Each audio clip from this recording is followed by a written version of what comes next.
I'm Steve. As 2020 rocked the world, I decided my life needed a shakeup, and so I started teaching myself to paint on YouTube. I left my dream job and moved across the country to the mountains. At a mile high, Lee, South Dakota is an old mining town going through an exciting revitalization spurred by scientific exploration and technology, research, and development. I'm here to simplify life, explore new passions, and reconnect with what's most important. I don't exactly know what lies ahead, but I do know there's sure to be plenty to see and learn. Join me on this grand adventure.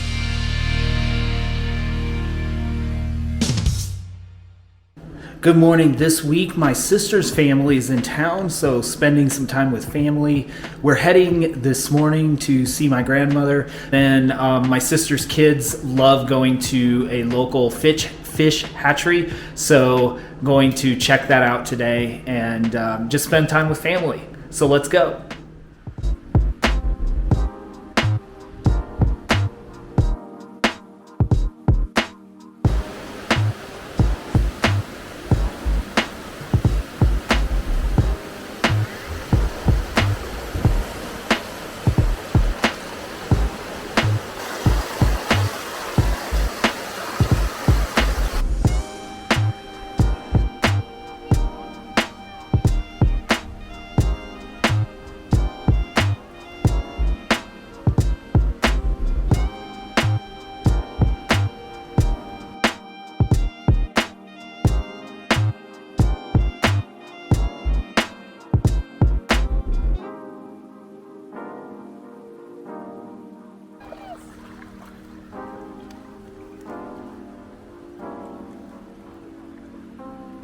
We're here at the DC Booth National Fish Hatchery. It's one of only 2 national fish hatcheries in the country, I believe, here in Spearfish, South Dakota. It's a great free family attraction with a lot of history. Let's take a look around.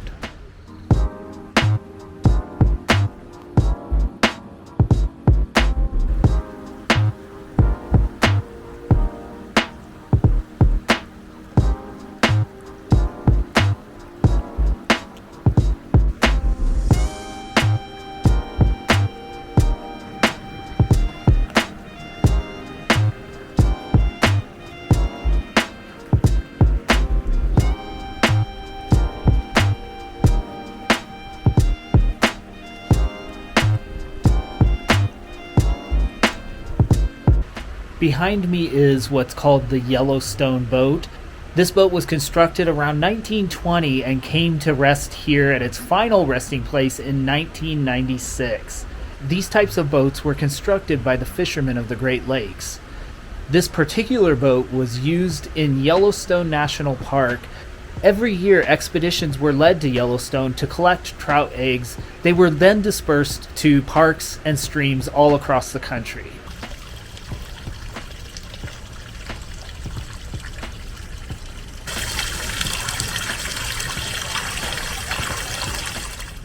This ice house behind me is not original to the site. It's a replica of the 1899 ice house on the property. The ice house was used to store ice that was collected from the ponds and then used in transporting and preserving fish eggs and fish food. This rail car is actually a reproduction of the rail car number 3. These rail cars transferred fish all across the country in the 1800s, 1900s. The streams across the country were often fished out, and so this conservation efforts helped to repopulate those streams in an efficient and effective manner. In fact, during the time that these cars were running, they estimate that they transferred 72 billion fish and only lost 1% of the fish population that they transferred. It's a pretty remarkable feat. The crew actually lived on the car, so you can see the small kitchen as well as the bathroom and the berths for the crew, usually 4 to 5 men who lived on the car as it moved across the country.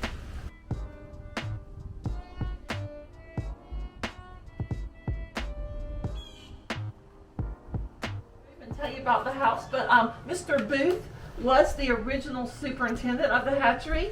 He did all the original, overseeing all the original construction, including the hatchery building in 1899. So here, go right ahead.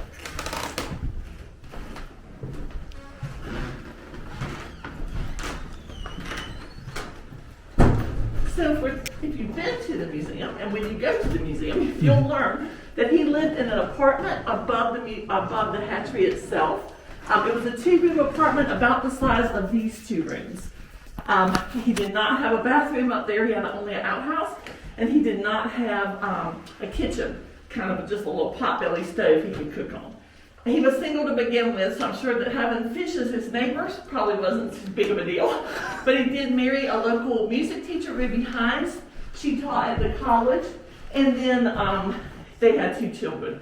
The government definitely wanted him to live here on this property, and I'm sure he wanted that as well. So in 1905, they built this state-of-the-art home for him. It's neo-colonial design.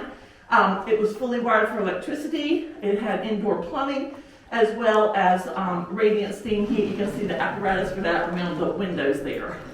So the Booth family lived here until he retired in 1933. Then they moved out and took all their belongings, and other superintendents' families rotated through until 1983 when the last one moved out. So the only items in the house that actually belong to the Booth family are here in the telephone alcove. So I'm going to move to the music room. Mrs. Booth was a music teacher, as I said. And before they built this house, they asked her if she wanted to make some changes to the plan. So she did have some changes she wanted to make. She wanted them to add some heavy sliding doors here. There was also a set of doors in the doorway behind you, and that allowed her to close this room off while she was teaching. She also very much loved ovals, so we have her beautiful picture here in an oval frame, as well as Mr. Booth here. Also above that secretary is a picture of Mrs. Booth with their children, Edward and Catherine, in a nice oval matted frame. Architecturally, her love of ovals is reflected in the selection of the front door, as well as when you walk up to the house, you may have noticed the second floor has oval windows in between the regular windows, and she added those. They make the house look nice, and they added light in some areas, including the stairwell, where it was much needed. So as we move into the dining room, you get a feeling for how spacious this house is. The picture here on the mantel shows a school group that had a party here. They needed a nice spacious house because the government expected them to entertain people, get people up here involved with the hatchery, invite politicians maybe for dinner. So they needed a nice place to let all that happen. Fortunately, Mrs. Booth loved to entertain and she loved to cook. So that was a plus. Unfortunately, even though her house was wired for electricity and plumbed for indoor plumbing, those items to connect to from the outside world weren't available until a couple of years or a few years after they moved in. She used coal probably to cook. She had an ice box. Of course, she had plenty of ice. If you came up from the museum, you saw the ice house. So they needed ice to transport the fish, so there would have been plenty available for her, I'm sure. The garden in back, today we use it for a wedding venue, but I'm sure it was more of a working area when the Booths lived here. So for that reason, she also had them add this back staircase before they built the house. It wasn't on the original plan, but it gives a nice access for whatever was going on in the backyard. It could have been laundry, any kind of thing like that. Could get upstairs to the living areas without going through her formal areas and disturbing what was happening there. So I'm going to let you guys go upstairs. It's kind of narrow and tight up there. I'm not going to go with you. I'll stay down here on the platform. If you have any questions, I'll be happy to answer them for you. The master bedroom, when you walk upstairs, will be right across the hall from you to the left. The daughter's bedroom's from across from that, and the son's will be to the right at the top of the stairs.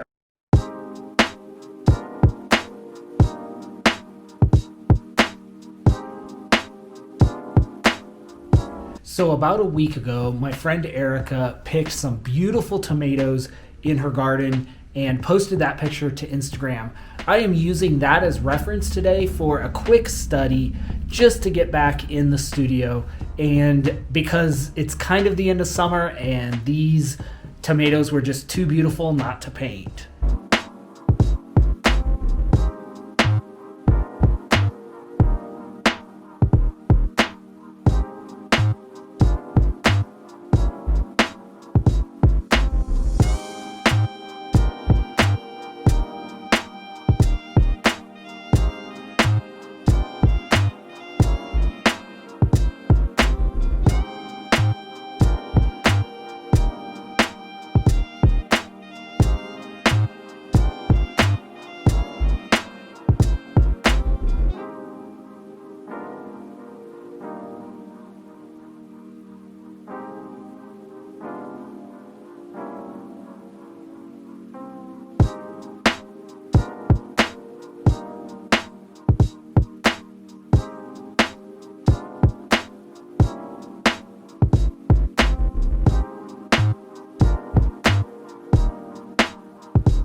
Good morning. Today's an exciting day. I have my niece and nephews coming down, and I am going to make them breakfast, and then we are going to have a paint day, and we're going to do some painting. So I'm excited to have them as my guests.